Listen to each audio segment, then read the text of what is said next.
Welcome to the 5-Minute Biographies podcast, where every week we tell you interesting things about interesting people in about 5 minutes.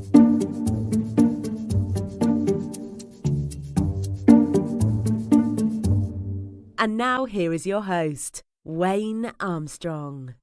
Hi, I'm Wayne Armstrong. Welcome to the 5-Minute Biographies podcast, Season 2, Episode 2, Marie Curie.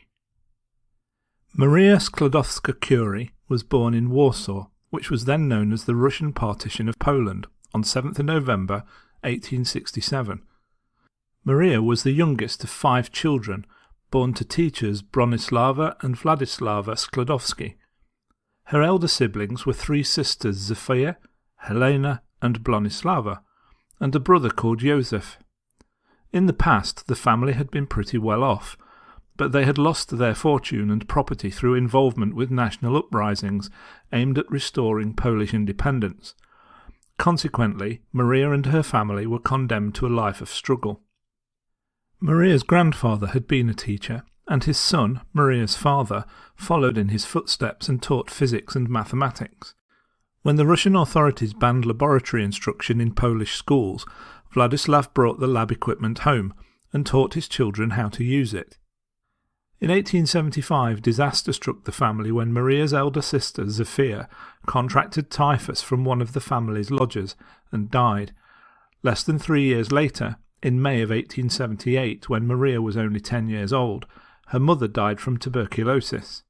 After her mother's death, Maria attended the boarding school of J. Sikorska, before moving on to the gymnasium for girls, from which she graduated with a gold medal in 1883. Because she was female, Maria couldn't attend any higher education institutions, so she and her sister Bronislava became involved with the Flying University, a clandestine Polish patriotic place of higher learning which did accept women. Shortly afterwards, Bronislava left to study in Paris, and Maria took a job as a governess, first as a home tutor and then for 2 years with a family who were relatives of her father. In 1890, Bronislava invited Maria to join her and her new husband in Paris, but it would take 18 months of saving sufficient funds before Maria could take up the offer. During this time, she continued to educate herself through reading books and exchanging letters. In 1889, she returned home to Warsaw and to her father, and shortly after began her scientific training in a chemical laboratory at the Museum of Industry and Agriculture, which was run by her cousin, Józef Boguski, who had been an assistant to Dmitry Mendeleev in St. Petersburg. In 1891, Maria joined her sister in Paris, and it was from this point forwards that she would become known as Marie. She rented a garret in the Latin Quarter of Paris and struggled to make ends meet. She studied mathematics, physics and chemistry during the day at University of Paris, and earned her keep in the evening through tutoring work. In 1893 she was awarded her degree in physics and earned a second degree in 1894. After graduating, Marie began her scientific career investigating the magnetic properties of different steels. It was during this time that she met Pierre Curie. Their mutual love of science brought them ever closer, and Pierre proposed marriage. However, Marie had wanted to go back to Poland and continue her work and studies there. She did return to Warsaw in 1894, but was denied a place at Krakow University because she was a woman. A letter from Pierre persuaded her to return to Paris, and the pair were married on the 26th of July 1895. The dark blue outfit Marie wore in lieu of a wedding gown — neither had wanted a religious ceremony — served her for years as a laboratory outfit. Following the discovery of X-rays by Wilhelm Röntgen in 1895, and the discovery of the properties of uranium by Henri Becquerel in 1896, Marie decided to research uranium more closely for a thesis she was putting together. Using an electrometer, which had been invented by Pierre and his brother 15 years earlier, she found that the radiation came from the uranium atoms themselves, and not as a result of an interaction with other molecules. In 1897, Marie gave birth to a daughter called Irene, and in order to support her now growing family, she began teaching at the École Normale Supérieure. Marie continued her studies, though, in a converted shed at the side of the School of Physics and Chemistry. She was studying two uranium minerals called pitchblende and torbanite, and found that both were more active than the uranium itself, and so she theorized that another substance must be present which was even more active than the uranium. This led her to discover in 1898 that the element thorium was also radioactive. As her work became more and more intriguing, Pierre dropped his work on crystals and joined Marie in her studies. The discovery that thorium was radioactive didn't answer all of Marie Curie's questions, though, about how active pitchblende was, and so she continued to study it, theorizing that there must be another substance with similar properties held within the complex material. On 14th of April 1898, Marie and Pierre meticulously weighed 100 grams of pitchblende and proceeded to grind it with a pestle and mortar, not realizing that the substance they were looking for was so rare that they would have to process tons of pitchblende in order to find it. In July of 1898, Marie and her husband published a joint paper in which they announced the discovery of the element they named polonium, after Marie's native country of Poland. In December of the same year, they went on to announce the discovery of radium, which would also lead them to coin the word radioactivity. The Curies published 32 papers between 1898 and 1902. In one of them they observed that when exposed to radium, tumour-forming cells were destroyed faster than healthy ones. During this time, in 1900, Marie became the first female faculty member of École Normale Supérieure. At the end of this period, in 1902, Marie would visit Poland again due to the death of her father. In 1903, Marie was awarded her doctorate from the University of Paris, the faculty for which her husband had joined 3 years earlier. At the end of that year, in December, Marie was awarded the Nobel Prize in Physics, along with Pierre Curie and Henri Becquerel, who had discovered radioactivity.